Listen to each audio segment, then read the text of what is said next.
I get starstruck by the most random people, like musicians.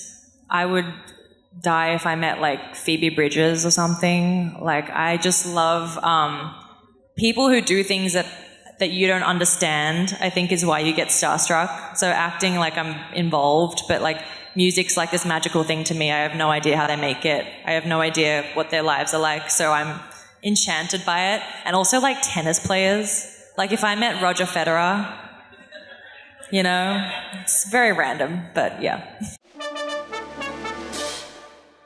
Please welcome the first panel of the day, Natasha Liu Bordizzo. Keep it going, better than that. Here you go. Hi guys. Welcome, it's great to have you, and thanks for first panel of the day. I know, I just found out I was coming to the panel, so I was like, oh, okay, cool. I need to start thinking pretty quickly. Good. First time in Pittsburgh? First time. Well, yeah. welcome. Thank you. Big welcome, please. Very cool. Have you done many Comic-Cons so far? No, this is my third ever. Yeah, so pretty fresh. And I just kind of thought it'd be a great like chance to meet everyone, but also like see other parts of America. You can probably hear my accent is not American. And I still haven't really seen a lot of the country, so it's a great way to do that. That's awesome. So I want to talk about your background in martial arts first. How did you get started, and what age and what style? So I was probably like 9 or 10 and I started Taekwondo, which, you know, it's mostly kicking. So I feel like it's questionable how useful it is in film and TV sometimes, because you're not always doing like a big fancy kick. I felt like when I started acting, I transitioned more to like a bit of Kempo, which is like a lot of hand combat. Hand-to-hand combat is really useful in film. And then I did a bit of sword training for a movie called Day Shift before AHSOKA. And then AHSOKA was more sword training, different kind of sword. And then that was like a different style as well, more like samurai, Japanese focus. Yeah, so that's kind of that's my history with martial arts. Yeah. And the whole other side of the coin, you were thinking about a career as being a lawyer for a while. What happened to change your mind with that? Gosh, it's like another life now. I went to a very academic high school. I'm a nerd, basically, in Sydney, Australia. And most of my friends went on to become like literally accountants, lawyers, fancy bank people, and I auditioned for my first film when I was 19. I had just started law school at the time, and I just thought that was the path I was meant to be on, because I guess I got good marks in school and I was like pretty good with literature and writing. I had all these interests in like photography and film and creative pursuits, but they were like in my head a hobby and not a real career path. And then I got an audition for a film called Crouching Tiger, Hidden Dragon 2 on Netflix, and I booked it, even though I had no acting experience, which was crazy. They at the time they asked me to pick like a monologue from the internet, any monologue, and I was like, okay, this is so vague, I could pick anything. I picked the one that Michelle Williams does in Brokeback Mountain. She's like she's in the kitchen and she's really angry at Heath Ledger's character. And I just picked it, I don't know why. And I booked the role. And then I dropped out of university and my parents had a panic attack and here I am. Yeah. Well, what was the audition like for AHSOKA? What was that? That had to be a different kind of audition altogether, was it? I was in Atlanta at the time shooting Day Shift, and I just got this email from Sarah Finn, who's the casting director for like most Star Wars, Marvel projects. So every time I get an email from her, I'm like, oh shit, okay, this is serious. I need to focus. And it just said confidential, like Jon Favreau project, which is pretty exciting to get in an email. And then I read a scene, I think I've mentioned it in interviews before, but I read a scene from Top Gun, which was totally unrelated. And I played Tom Cruise's character in the scene. So it was a kind of interesting scene to audition with. And then I sent that off to her. They told me nothing about what I was going for, nothing about the project. And then she called me and she's like, can you do it again, but like way more cocky? And I was like, okay. And so I sent in another tape, heard nothing. And at this point, as an actor, I feel like as soon as I send in a tape, I emotionally totally disconnect with it because I don't want to get like attached to things I'll probably get rejected from. You know, there's so much rejection. So I totally forgot about it. And then I was walking off set on day shift one day and I got like 8 missed calls from my team. And I was like, all right, what's going on? So I called my team back and my agent was just like, have you seen The Mandalorian by any chance? And at the time I hadn't seen it. So I was like, no. And they're all like, oh my God, this is embarrassing. Well, you booked, you know, the co-lead of the new Star Wars show. And I was like, what? And then I immediately, you know, watched everything that ever existed that was made by the Star Wars universe. And that's how I got the role. Did they have a code name for it? Or did it say unnamed? Oh, so many code names. Every time I got an email about the show, like a call sheet, I genuinely had no idea what was going on. Like, it was so coded that I had to call, like, the ADs on set and be like, but seriously, like, what are we filming today? Because it's like, the eagle flies down to the nest and, you know, it's just, like, completely coded. So, yeah. I want to go back to the sword fight training. When did you start doing that? And did you find that was very helpful with, like, lightsabers and things? I think, well, the very first time was the Crouching Tiger, Hidden Dragon film, my very first film ever, which was very like wushu style Chinese sword fighting. And then Day Shift was with a katana. It was more like kind of Japanese maybe, but probably a fusion. And then AHSOKA was much more like structured samurai, like low stances. So it's evolved over time, and I think that it's interesting every time I start a project with a different type of martial arts, I need to actually like unlearn a lot of stuff as well, which is kind of interesting because you grow up learning like this stance and how to put your feet and where your toes should be facing, and then there's a different style of martial arts that has totally different rules. So it's kind of like a bit of a frustrating first week or two every time I start a new project with martial arts because I have to like unlearn and focus on the style they're trying to achieve. Yeah. Do you have a daily martial arts program that you kind of, like a workout thing, something? I should, but I'd prefer to just really stress myself out and learn last minute. It's the adrenaline. No, I think it's the unlearning thing that bothers me the most, where I know that if I learn a martial art thinking I'll probably need this one day, it'll be like the opposite one that ends up being like the next thing. So I almost don't want to lock myself into one thing. When I work out, I do more general stuff, just like, you know, the gym and... So on the AHSOKA set, are there more practical special effects or, computer-generated special effects? Are they more... Oh, everything's practical. Really? Very few things were computer-generated. It's like I was just fully in the world.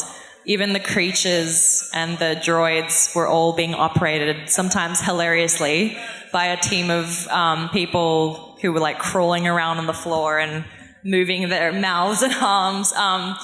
Everything was there. I was very spoiled to get to do that. And you've worked on something they call the volume. So what exactly is that? And you think that's the future of how films will be made? I'm going to butcher this because I don't know like the specifics of the technology, but it is like a cylinder room of screens that I'm sure a lot of you guys have heard about if you've watched the like Disney behind the scenes kind of how we make it.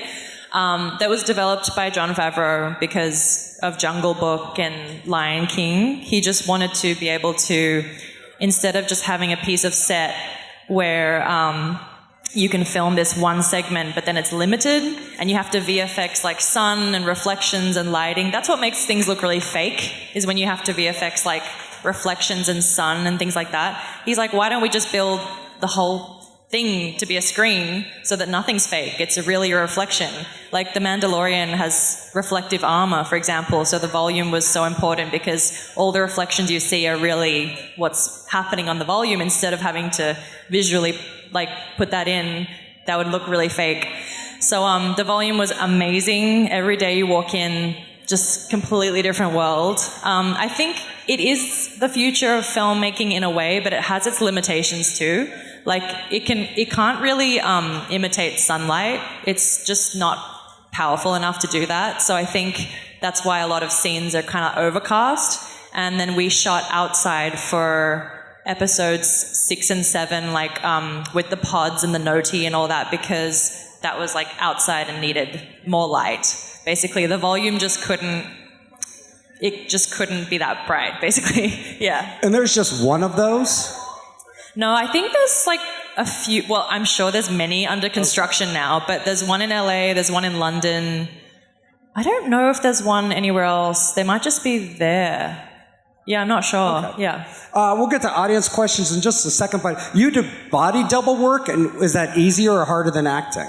Well, I only did one job. So, long story, but when I was studying law, my past life, I worked as like a stand-in, a body double, and an extra on some films just because I needed money, you know? That was my thing that I could fit into my schedule. I became friends with a casting director who would just pull me onto projects that were filming in Sydney at the time. So that was like Great Gatsby, this movie called Gods of Egypt by Alex, I can't remember his name, and Wolverine. So those were the films that were filming when I was doing that kind of work. And so before I ever acted, I had already been on set a lot because I had been doing all of that. And I still didn't really want to pursue acting. I just was doing it to earn money, quite frankly. I was just like, this is what I can fit around my study schedule. So I really enjoyed being on set, and I thought, that's kind of interesting that I enjoy this so much, even though it's just a job. Yeah. That's a great arc, just from that to that. Let's get to some audience questions. Raise your hands if you have a question. We'll come around. We have one down front already. Let's raise your hand, and Kyle will come around. Hi, Natasha. Thank you for coming. So whenever you got the emails from your team, there was probably a lot of like, this is going to open up so many additional doors and acting opportunities. It probably also said, you're going to have to get used to being more online, look out for trolls, things like that. So my question is, what was the most unexpected perk and most unexpected challenge of entering the Star Wars universe? Great question. I think the most unexpected part is like all of this, honestly. I've never done a job where it's just such a huge part of your life and other people's lives that extends so far beyond the films and TV themselves into so many other arenas that I could never have predicted. It's just so unlike anything I've done. Usually a project, you do the thing, you get out, and it's kind of like a moment in your life. This feels like a lifetime of like getting to be part of this in different ways. I don't know what's going to happen with my character, but like I feel like I've signed on for life in a really great way.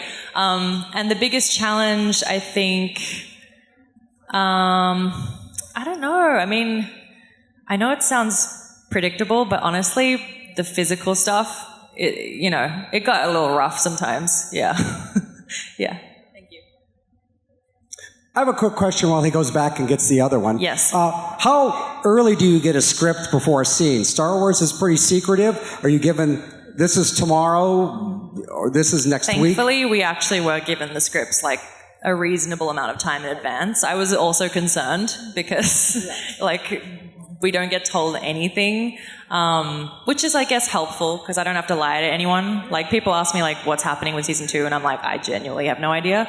But the scripts were given to us, like, way in advance. Yeah.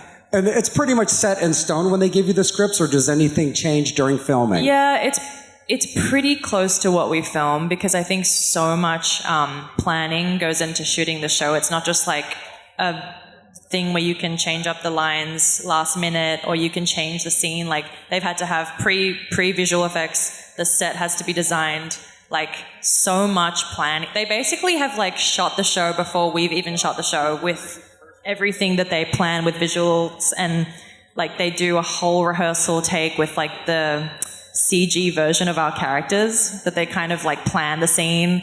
So there's not a lot of wiggle room. Sometimes we change a line if it doesn't feel right, but for the most part it's like pretty damn similar. And there's table reads that you guys do before. Yeah, we did them on Zoom because I think it was still a bit COVID-y at the time when we started with some restrictions, and I think a lot of us were not in the same place, so we did them on Zoom. Yeah, that was pretty cool. All right, the question down the middle.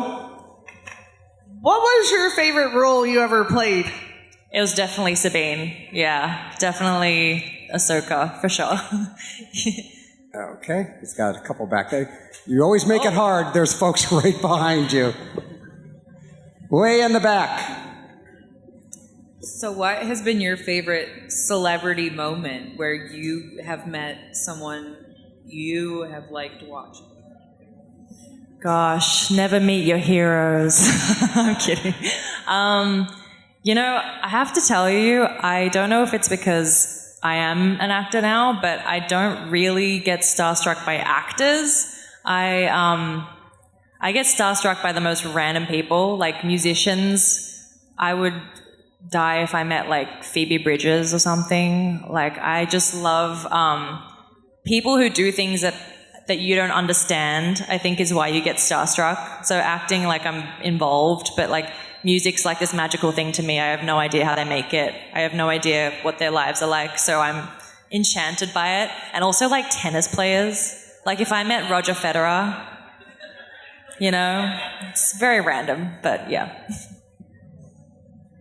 What was your favorite scene to film for AHSOKA? Where is this? I can't see the person. Oh hello. Hi. What was your favorite scene to film for AHSOKA? Ooh. There are so many, but I think there's a scene where I'm like looking at this Force ghost of Hayden's character, and then Rosario kind of comes up behind me and chats to me, and just so iconic to be part of this moment where I'm in the same scene as Anakin Skywalker and Ahsoka Tano. And I feel like the generational passing down of everything with the master and apprentice of it all, that scene meant a lot to me. And we also shot it overnight, so it always feels like a big sleepover when we work overnight. We're all just like sipping our coffees and chatting, and it feels like we're camping or something. So that was my favorite. Jay, question down there. Hello there. Hello. Thank you so much for coming to Pittsburgh. Greatly appreciate it. I was wondering, when you finally got to watch the show, was there a specific scene where you're like, whoa, that's what they were doing there, like behind us? I know you said there's a lot of practical effects, but was there anything that was like, oh my, did not see that like as part of the set? Two things that were actually not practical because it would be impossible, was the ship stuff, like the dogfights in the sky. That was really cool to see that all come together, because I'm just in a pod, like filming with nothing really when I'm in that spaceship. And then also the Noti pod fight in 6 or 7, I can't remember, 7 I think. That was all like done post-production. That was all visual effects because we were outside for that, so we didn't have the volume. And I just laughed that whole scene because of all the stuff the Noti were doing and the voices they had. They were like put in after the show, so we had no idea how they would sound. It was actually so crazy. Like the Noti, when we were shooting, they weren't sure how they would sound yet, so the people on set would just make up what they thought they would sound like. And in the script, they wrote this thing that was like, woot, woot, woot, woot, woot, woot, woot. Like that's, every time I say a line, there was someone on set going, woot, woot, woot, woot, woot, woot, woot, woot, woot, woot, woot, woot. And it just started to drive me, like I had nightmares of that sound, truly. So yeah, those are two fun things for me to watch. Another question back there. If you were given the chance, what Avatar or One Piece character would you play as? Oh my gosh. I don't know. I feel like, it's funny.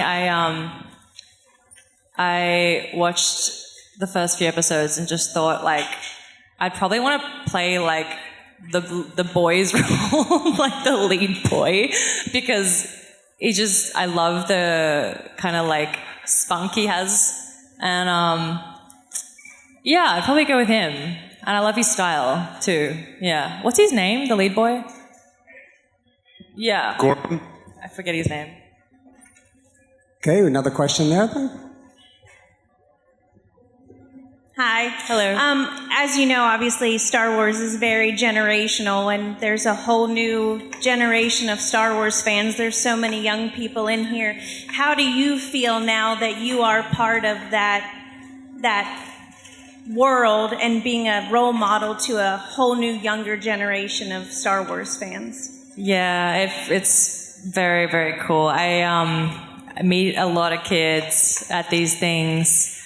I see a few of them in the crowd here, and it's just very, very cool to get to also like have a lot of young girls that are really inspired by the characters in AHSOKA, but getting to say that you're part of like something that families watch together. So many families have said like, every Wednesday night or every Tuesday night or whatever it is, like we all sat there and watched and be part of those people's memories is such a cool feeling, and you don't necessarily get that with a lot of projects that you're part of. Then not everything's like family friendly or like speaks to multiple generations at once, so it's very special. Yeah.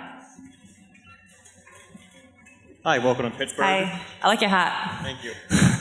One of your scenes in AHSOKA are physical, a bunch of rolling, fighting, and running into things. Have you ever had a day where you came home sore, had bruises at all? Yes. I think one of the things about like certain stunts is, I'm gonna probably like, this is controversial for me to say, but it's so hard to like fake it sometimes. Like you just kind of need to take some hits sometimes, Like there was a scene, the most brutal stunt scene for me was episode 6, where I get into like a big old scuffle with a bunch of bandits. And that was just, we really fought that day, And we're all kind of wearing like a bit of armor anyway. So the armor, like, it does come in handy when you're doing that work because it does protect you.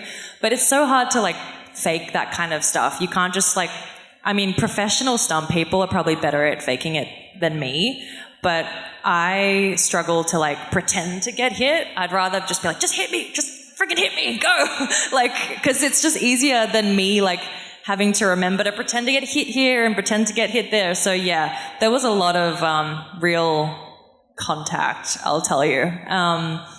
And yeah, there was a reason I was covered head to toe, because it was not pretty under there.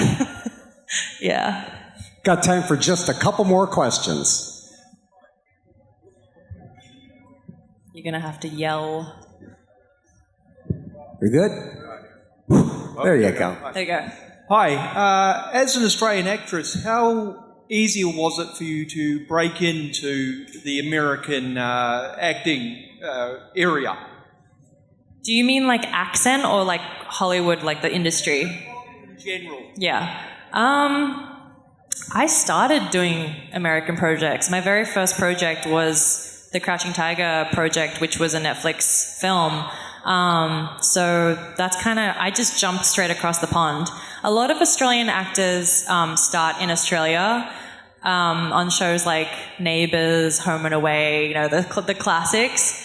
I feel like maybe part of the reason I went straight to America is I think being like of mixed Asian background, there was just like less work for me in Australia. And I think it's changing now. It's getting a lot more diverse there. But when I was growing up, there wasn't a lot of work for people of color in our media. So I think that's like maybe one of the reasons it contributed to me going straight to America.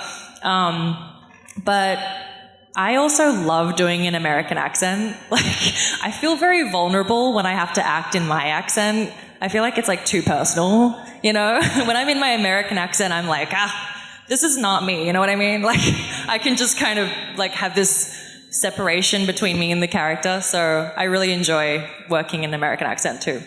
Yeah. So when you work in an American accent, is there a certain actress or you listen to emulate the sound, or just... Yeah, you know, it's so funny. I never went to dialect training for the American accent. I need it for British because my British sucks. Like, I think it's because my accent is like similar to British, so I can't quite like adjust what I need to. But the American accent, I could always just do it. And I think it's because I was obsessed with Friends when I was a kid. Like, I literally watched Friends on a repeat from... That's all I knew about America, as is so true for so many people. I think that's how I learned it. Yeah. Let's get one last question. She's headed back to her table to sign, so please head over. The day's just getting... Oh, let's get 2 questions. She has a question down here, and your question? Oh, 3 questions. I'm sorry. We'll knock them out. Well, I have a quick question. Fire away. How does it feel having action figures and toys made of you, and do you have them? You know what? I don't have most of them yet. I also just feel like I have people over at my house all the time, and it gets a little weird. You know, it gets a little strange being like, welcome, I am very cool. Like, it's just like, I don't know what I would do with them. I think I just put them in a drawer, you know? It's a very cool feeling. Yeah, very surreal. Last question. Hi. So I watched Rebels before I watched AHSOKA. What was it like taking over the role of Sabine from Tia? And did you meet Tia and talk to her about the role? I haven't met Tia yet, and I keep... My plan is to meet her organically at one of these because I'm like, she's going to be at the same one as me at some point this year. So I can't wait for that. And then, I mean, what was it like? There was some pressure, but I'm very like... I think I'm pretty reasonable with being at peace with what is created because I'm like, I can only do my best. Everyone on this set can only do their best, and we're going to create what we create. That's kind of what filmmaking is. Like, you don't know what the recipe is going to bring that day of like that director and that actor and that set and that prop. So I've kind of come to this point where like every time you put work out, people are going to love it and people are going to hate it, and all you can do is like hope that you found the truth of that moment and you found the truth of that character. And if you did, then the rest is, you know, white noise, maybe. I don't know. Yeah. And here comes the final question. Hi. Thanks again for coming to Steel City. But I wanted to ask you, what do you do for fun? When you're not working, do you have a lot of family time? Do you like to hike or visit? I do love hiking. Some of those things. I'm like an elderly person. I like bird watching. I do. I love just kind of getting back in touch with nature whenever I can. I know that sounds so vague, but I truly like anytime I can be out on a hike, drive back to Zion. So beautiful. Go up to Sequoia, camp. Sleep in the back of the truck, you know, go back to Australia, visit the rainforest. That's my like recharge time, especially because I feel like with work, like there is a lot of technology stuff involved. Like I'm in studios a lot. I'm not in the sun much. I'm kind of like looking at screens all day. So especially after a project, I'm like ready to just, even during AHSOKA, I actually, I had one long weekend, the whole show, I had one long weekend that was like 4 days off, which was crazy. So I drove up to Sequoia, I got an Airbnb, and I just like laid out in the sun, and I came back and my makeup artist was like, okay, we're going to have to change your entire makeup kit because you are not the same color. And I was like, oh shit, sorry, I didn't realize. I forgot about that. Yeah. Well, thanks for taking the time to do this. Thank you, guys. Natasha Liu Bordizzo, she's headed to her table. Thank you. I really appreciate give it up. Thank you. Come see me at the table. Come see her at the table. Bye. Once more, Natasha Liu Bordizzo. This is Captain Zap Brannigan. I prefer to call myself Admiral Zap Brannigan. I'd like to draw your attention to that sexy subscribe button, those curves, that triangle. Like Leela's eye. Click it. Ah, that was great. Follow fun and have fandom and yabo.